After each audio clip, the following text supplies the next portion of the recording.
আসসালামু আলাইকুম, কেমন আছেন আপনারা সবাই? আশা করি ভালো আছেন। তো আলহামদুলিল্লাহ আমরা সবাই ভালো আছি। তো আজকে কিন্তু অনেক দিন পরে বৃষ্টি এসেছে ঢাকার মধ্যে। তো এত গরমের পরে এতদিন পর বৃষ্টি দেখে অনেক ভালো লেগেছে। তো রাতের বেলা এত ঝড় তুফান, মানে দেখতে ভালোই লাগছিল। আর সামনেই দেখেন কিভাবে শিল টোকাচ্ছে, হয়তো বা আপনারা দেখতে পাচ্ছেন। তো এই দিক দিয়ে আবার আমরা জানালা দিয়ে আম্মুর বাসাটা দেখছিলাম যে আম্মুর বাসার গাছটা আছে আবার ভেঙে গেল নাকি, এত জোরে তুফান ছেড়েছে। তো আলহামদুলিল্লাহ কোনো ক্ষয়ক্ষতি হয়নি। তো পরের দিন আবার আম্মুর বাসায় গিয়েছিলাম। তো আম্মু আবার আম ভর্তা বানাচ্ছিল, তো ভাবলাম যে আপনাদের সাথে একটু শেয়ার করি এই আম ভর্তাটা। আম ভর্তা দেখলেই কিন্তু জিভে পানি চলে আসে, বিশেষ করে টক আর ঝাল কোনো কিছু দেখলেই।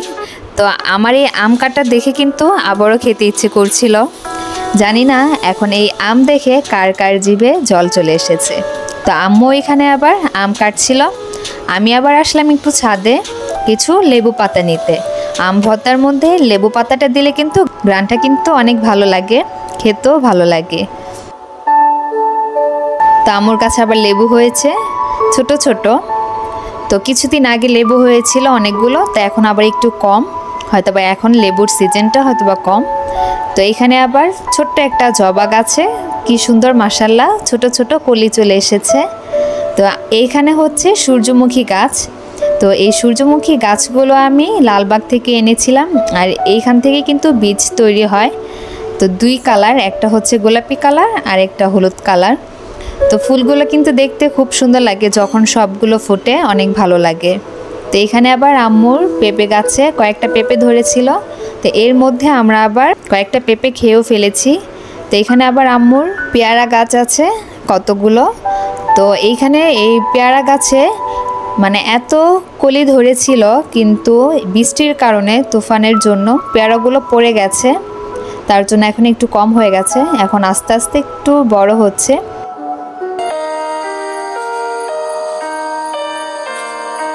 তো এইখানে হচ্ছে আমড়া গাছ।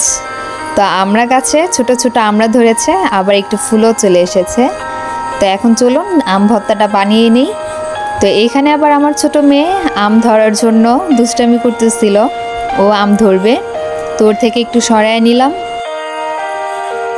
আমটা একটু খেয়ে দেখলাম অনেক টক। তো এইখানে আম্মু এখন আম মাখাচ্ছে। এই মরিচগুলো দেখলে কিন্তু এমনিতেই জিভে পানি চলে আসে।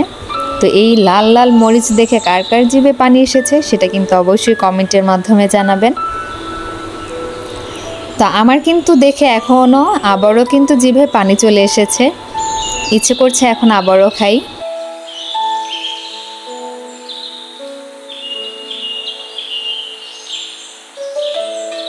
এই গরমের মধ্যে আমের সিজনে আম ভর্তা খাবো না, এটা কি হয়? তো আমের সিজনে আম ভর্তা, আমের জুস এগুলো কিন্তু খেতে অনেক ভালো লাগে। ইনশাল্লাহ যদি আমি কখনো আমের আচার বানাই, আমি তো বানাতে পারি না, আমার আম্মুকে দিয়ে বানাবো। তো তাহলে সেই আমের আচারের রেসিপিটাও আপনাদের সাথে শেয়ার করবো ইনশাল্লাহ।